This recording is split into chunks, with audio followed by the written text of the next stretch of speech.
ওম নমঃ শিবায়। আধ্যাত্মিক জগতে আপনাদের সকলকে স্বাগত জানাই।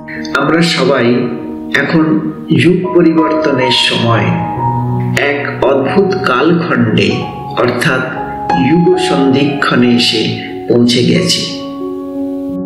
গীতায় স্বয়ং ভগবান তার আগমনের যে প্রতিশ্রুতি দিয়ে রেখেছেন, তবে কি এখনো ভগবানের আবির্ভাবের সময় আসেনি? আর অপেক্ষা না করে এই প্রশ্নটি এখনই তোলা উচিত কিনা সেটা যাচাই করতে আমাদের যাত্রা এগিয়ে চলেছে। প্রকৃতির পরিবর্তন মানে বিশ্ব পরিবর্তন।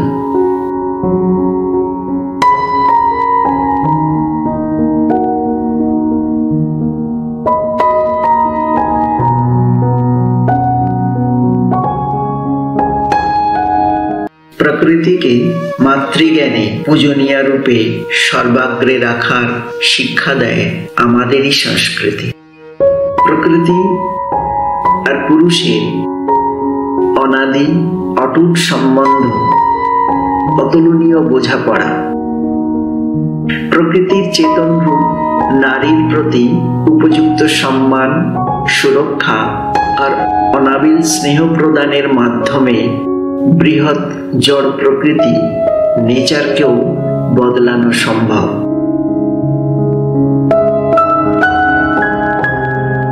জননী অথবা জন্মভূমির অনাদর মানেই মহাকালকে নিমন্ত্রণ দেওয়া। নারী ও ধরিত্রী তরাজুর দুই প্রান্ত ব্যালেন্স করতে জানলেই পরিবারে, সমাজে তথা বিশ্ব সংসারে শান্তি, শৃঙ্খলা, সুস্থিতি বজায় থাকে। আর ডিসব্যালেন্স হলেই ভূকম্পন, ভূদোল, অগ্নুৎপাত, দাবানল, নিমেষে ঘর দুয়ার, গগনচুম্বী অট্টালিকা কিংবা মজবুত কিলা সব ধরাশায়ী। সারা গঠন সংগঠন ধূলিসাৎ।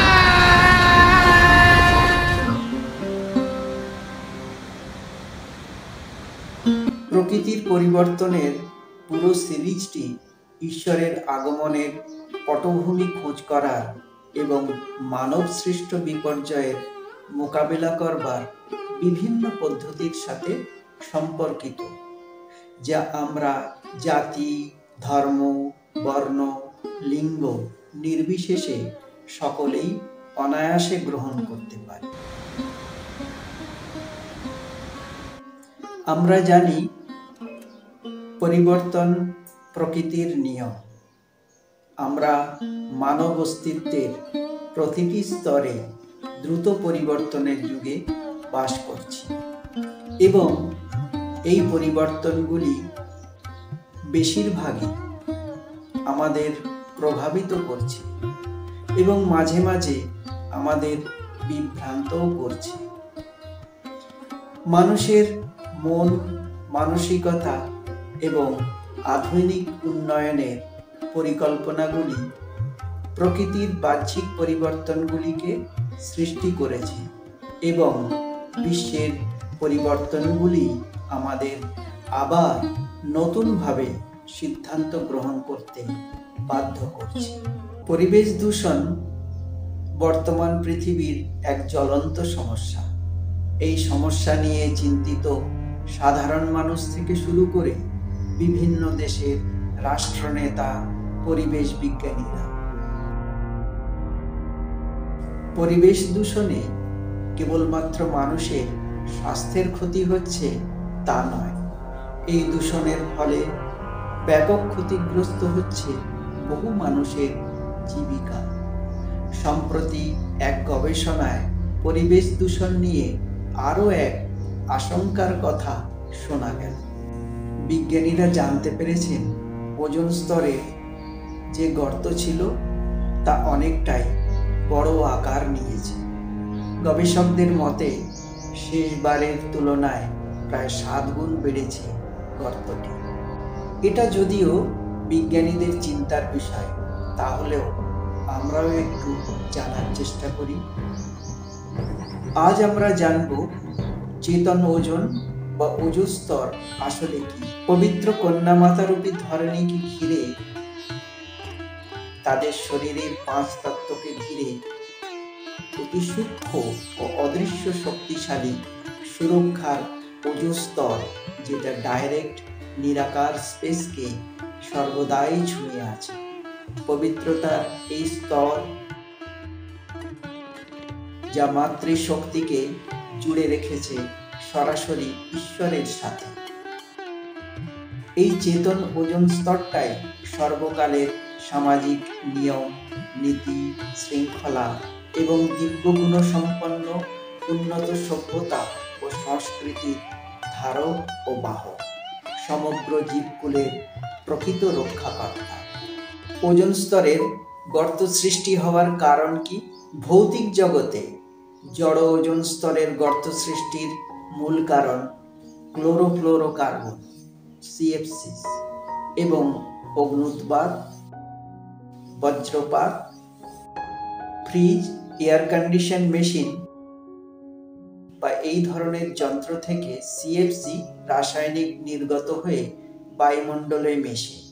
এই রাসায়নিক থেকে নির্গত ক্লোরিন অতিবেগুনি রশ্মির সঙ্গে মিশে ওজন স্তরের ব্যাপক ক্ষতি করে, যার ফলস্বরূপ ওজন স্তরে গর্ত ক্রমশ বাড়তে থাকে। চেতন ওজন স্তর ছিন্ন বা ফাটলের কারণ বর্তমানে মনোবিকার থেকে উৎপন্ন কামবিকার ও তার নেগেটিভ ভাইব্রেশন ওজশক্তিকে সবচাইতে ক্ষতিগ্রস্ত করছে। মনোবিকার উৎপন্ন হয় প্রধানত অন্নদোষ আর সঙ্গদোষ থেকে। তামসিক আহার, আচার, বিচার বডি কনসাসকে বাড়িয়ে দিচ্ছে। তার ফলে কাম অগ্নি ও ক্রোধ অগ্নি উত্তরোত্তর বৃদ্ধি পাচ্ছে। ইন্ধন যোগাচ্ছে অতিবিলাসী জীবনযাত্রার সাধন সামগ্রী, তারকা চিহ্নিত হোটেল, তামসিক ভোজন, কুরুচিকর বিনোদন, ইন্টারনেটের অশ্লীলতা ইত্যাদি। গীতায় ভগবান সতর্ক করে বলেছেন, কামেষু ক্রোধেষু রজগুণ সমুদ্ভব মহাশনৌ মহাপাপমা বিদ্ধিনমিহ বৈরিণাম।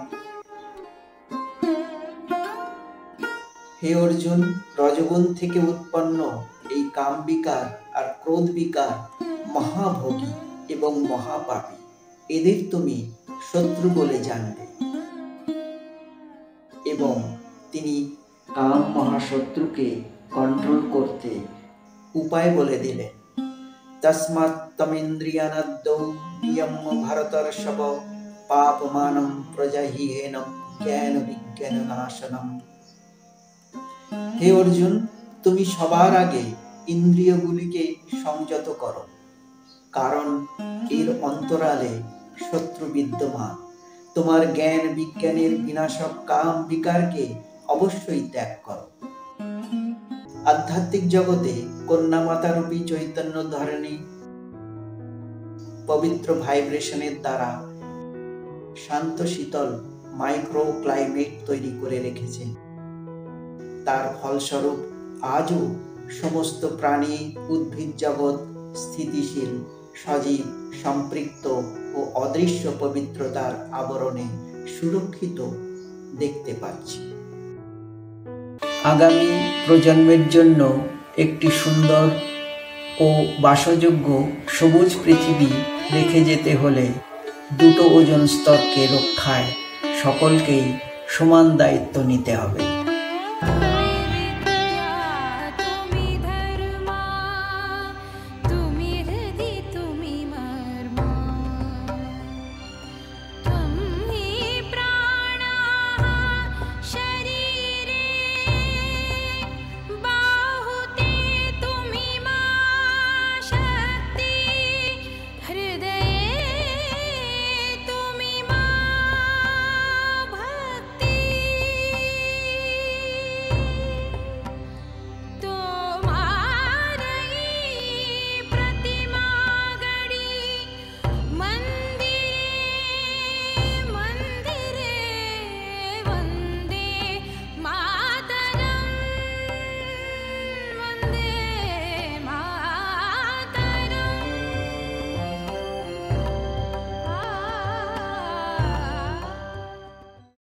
আগামী পর্বটি দেখার জন্য অনুরোধ জানিয়ে শেষ করছি। ওম নমঃ শিবায়।